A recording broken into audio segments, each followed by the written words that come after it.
This weekend in the 135 division, the bantamweight division in the UFC, arguably in my opinion, this could be one of the best fights in the UFC all year. The fight I'm talking about is Petr the Russian versus the American Cory the Sandman Sandhagen. Guys, I'm hyped for this fight, okay? Earlier this year, Sandhagen had a fight against TJ Dillashaw. I made a couple videos on that fight. I had predicted Cory would win. And if you watch that fight, I think you would agree with me that he got absolutely robbed, okay? I thought he completely dominated Dillashaw. Dillashaw was just coming off a long layover for getting a suspension for the multiple steroids and EPOs and everything else that he took. I didn't think Dillashaw looked bad. He had a lot of control, and that's why people say he won, because he had more control. But if you looked at Dillashaw and you looked at Sandhagen at the end of that fight, and you saw that Dillashaw won, you'd be very confused, because Dillashaw was completely messed up, okay? He had his ACL torn, I'm pretty sure. That's why he can't fight for the title right now against Petr, because he was so beat up from this fight. I don't know exactly if it was an ACL, but he had to have surgery on his knee. His face was completely butchered, and Sandhagen didn't have a scratch, okay? That doesn't always necessarily mean you win the fight, but even if you watch that fight, I think you would agree, Sandhagen just completely outboxed it, okay? And he had way more damage. So going into this fight, after seeing Petr completely dominate Aljo and only lose for disqualification, if you guys didn't see that fight, Jan was completely dominating. This was a title fight. He ended up kneeing Aljo when he was on the ground, which is completely illegal. Aljo couldn't continue, therefore he won due to disqualification, okay? Now, like I said, Jan was completely dominating on the feet. I think this fight, Sandhagen versus Jan, is going to be a complete stand-up kickboxing Muay Thai style fight. I doubt that we see these guys go to the ground much. If it does, even though I don't think it will, I think Sandhagen has the advantage. He's the lengthier guy. I think he's a little better on the ground from what I've seen. I think Jan, in my opinion, he tries to nullify if you take him down. He tries to just go for the takedown defense and keep it on the feet from all the fights that I've seen. Sandhagen has shown he's capable of winning by submission, okay? Even though the strength for both of these guys is the stand-up, the punches, the kicks, okay? They're both explosive. They can each do crazy stuff on their feet.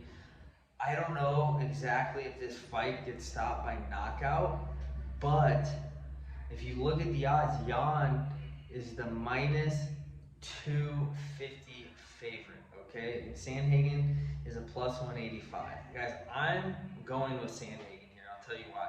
I think this fight goes all 5 rounds. I don't see anyone getting knocked out. Sandhagen showed he has a chin versus Dillashaw, although he didn't really get tested that much. He took a couple of shots on the chin, but nothing crazy, okay? And the fight that he lost to Aljo was right away in the first round to a rear naked choke. Like I said, I don't think this fight goes to the ground. Therefore, I think Sandhagen wins the decision. I think he outboxes Jan. He's the longer, lengthier guy. Jan, I believe, is about 5'6", 5'7", whereas Sandhagen, for this division, the 135 division, is lengthy. He's probably one of the tallest guys, okay, next to Sugar Sean O'Malley. Both of these guys, Sugar Sean and Cory, use that reach. They both have great footwork as well. They both avoid a lot of damage, okay, due to their footwork, due to their cardio. They both kind of, keep their hands down, and that's why I'm a little worried for Sandhagen, because if he gets clipped by Jan, I think Jan has a lot more power than Dillashaw, okay? Dillashaw had power when he was taking the steroids, the EPOs, all the other horse tranquilizer, whatever it was. Jan, I think, has natural power, and for this division is probably the heaviest hitter, okay? And he's proven himself, okay? He knocked out Faber, Aldo, 2 legends right there, okay? Aljo, he was completely dominating. Jan is the real deal, and that's why he's the favorite. But for some reason, I think Cory just comes in and has a perfect fight, because he's going to need to be perfect to win this fight against Jan, because he's that good. But I think if he can make it all 5 rounds, move the whole time. His cardio is going to be good. It's always been good. Trains up in Colorado, up in the mountains, so there's no excuses there. I think he wins this fight though, if he can be perfect. If all 5 rounds he's moving and he's throwing volume punches. Okay, I don't think he has what it takes to knock Jan out, because this guy's got a hell of a chin. Maybe he clips him with something crazy, but I just see it going 5 rounds and Cory wins via decision. Just lands more punches, throws more kicks. He's going to have to be moving the whole time. And like I said, I'm a little worried with how he fights with his hands low, but in MMA you kind of have to with his style. So guys, leave in the comments below who you think is going to win. I'm interested to hear it. But if you tuned in to get my pick, that's what I'm going with. I'm going with the underdog here, okay?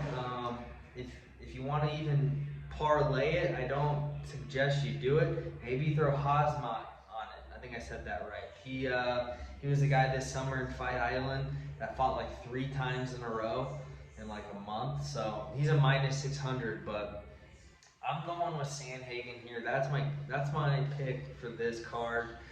I don't know if I'll even bet on the other fights, but Sandhagen at a minus 185, the underdog. I don't want to hear you guys say I only take favorites, all right? But guys, thanks again for tuning in. I'll make a video reacting to this fight, and until next time, peace.